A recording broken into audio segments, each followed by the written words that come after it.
Hi Devika, what's up? Hi, nice to finally speak to you. Same here. It's been a while. Yeah, for sure. Is it morning there right now? It's early morning. It's early morning. What's the time in India? Currently it's about I think 3 in the afternoon. I hope I'm not disturbing your CrossFit session. No. I'm always having time for neck, of course.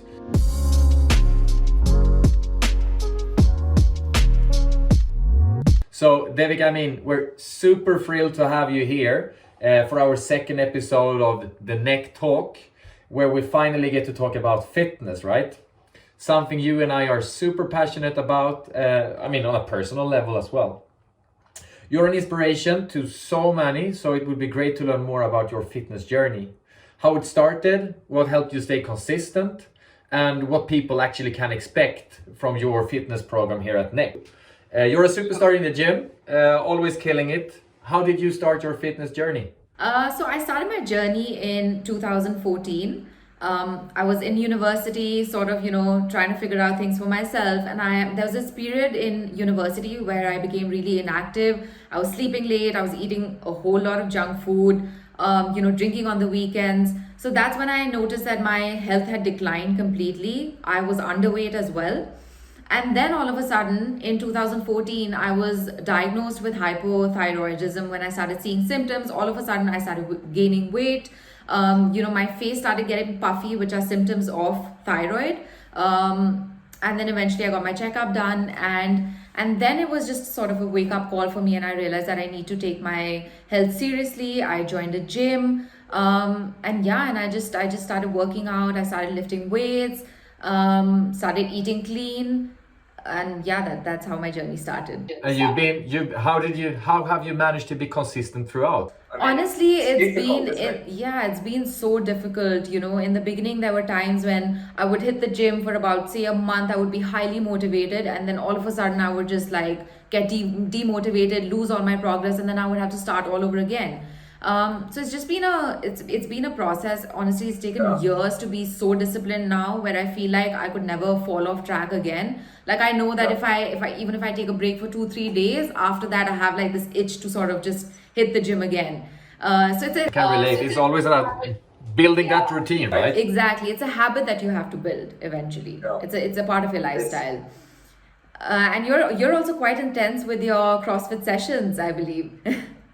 Yes, I am. I mean, CrossFit has been and still are one of my biggest, or aside from neck, my only hobby, I would say. So I'm spending a lot of time in the CrossFit gym, but I can really relate to your journey. You know, back at uni, I was also eating a lot of fast food, not really going to the gym, spending a lot of time in the books.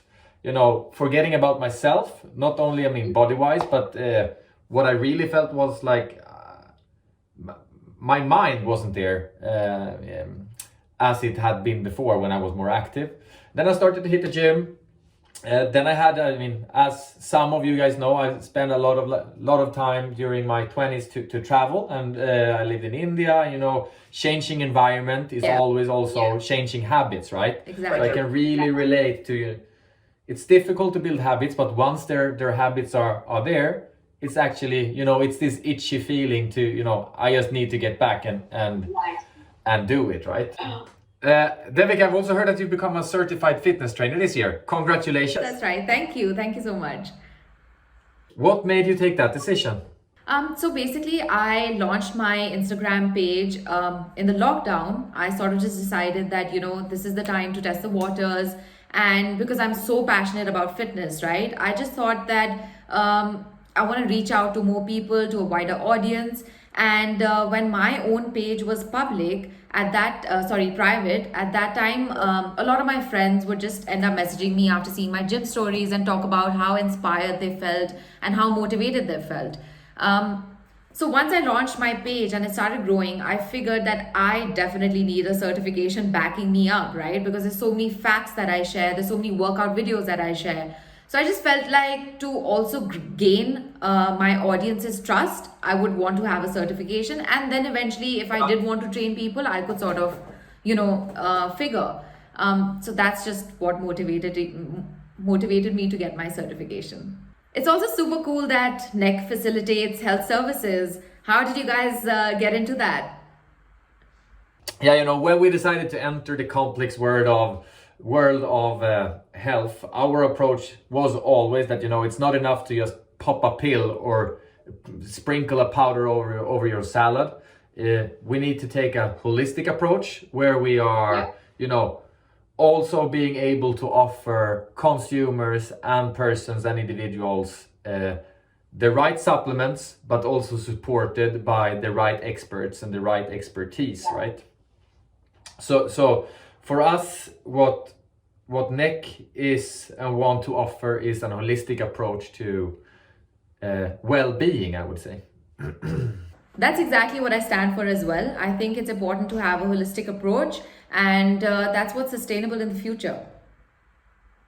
Speaking of services, since you're one of the NEC experts that we are collaborating with, can you shed some light on what one can expect of their consultations with you? What kind of information is important for you to plan a fitness program for someone? Of course. So, the first initial conversation starts with me understanding my client's goals, which is the most important. And also for me, it's important that the client enjoys the process, right? So it has to be a two-way sort of conversation where I understand what kind of exercises you like doing, what kind of skills that you want to pick up. Say, so for example, if skipping is something that interests you, so I'll try to incorporate that in your program as well.